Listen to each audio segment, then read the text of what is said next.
سرکار دو عالم صلی اللہ تعالی علیہ وسلم نے پوچھا مائی کدھر کا ارادہ ہے؟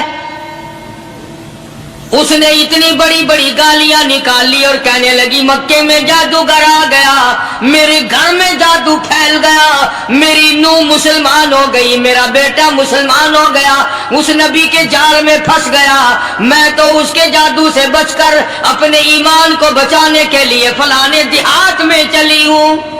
مدنی کریم صلی اللہ تعالی علیہ وسلم نے فرمایا مائی کمزوروں کا سامان اٹھانے کے لیے میں آیا ہوں، جس کا اس دنیا میں کوئی وارث نہیں اس کا وارث بننے کے لیے میں آیا ہوں، یہ سامان مجھے دے۔ سرکار مدینہ صلی اللہ علیہ وسلم نے اپنے سر مبارک پہ گٹڑی اٹھا لی اور بوڑھی مائی کے پیچھے پیچھے چل دیے۔ اس نے اپنی منزل مقصود تک راستے میں ہزاروں لاکھوں گالیاں بکی، گھر میں جادو پھیل گیا، میری نوح مسلمان ہو گئی، میرا بیٹا مسلمان ہو گیا، اس نبی کے جال میں پھنس گیا، میں تو اس کے جادو سے بچ کر اپنے ایمان کو بچانے کے لیے فلانے دیہات میں چلی ہوں۔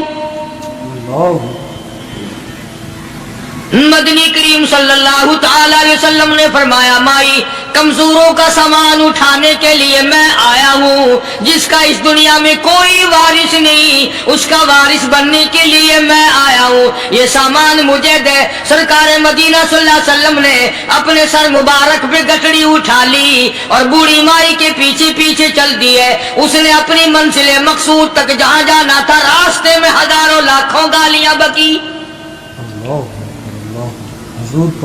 میرے گھر کا بیڑا غرق کر دیا، میرے گھر میں دین نیا پھیلا دیا، جادو پھیلا دیا، نئی نئی چیزیں آ گئی، پرانا دین ختم کر دیا، میرے گھر کی رسوائی ہو گئی، میں اپنا ایمان بچانے کے لیے آئی ہوں۔ جہاں بڑھیا مائی نے جانا تھا منزل مقصود پہ پہنچ گئی، ٹھکانے پہ پہنچ گئی، سامان نیچے اتروا کر حضور کو پلہ پھیلا کر جھولی پھیلا کے دعائیں دینے لگی اور کہنے لگی او میرے بیٹا جیسے اس جادوگر سے میں بچ کے آ گئی ہوں، جیسے اس دین نئے پھیلانے والے سے میں بچ کر آ گئی ہوں، میرا دین بچ گیا، میرا ایمان بچ گیا، میری دعا ہے اللہ کرے تو بھی بچ جائے۔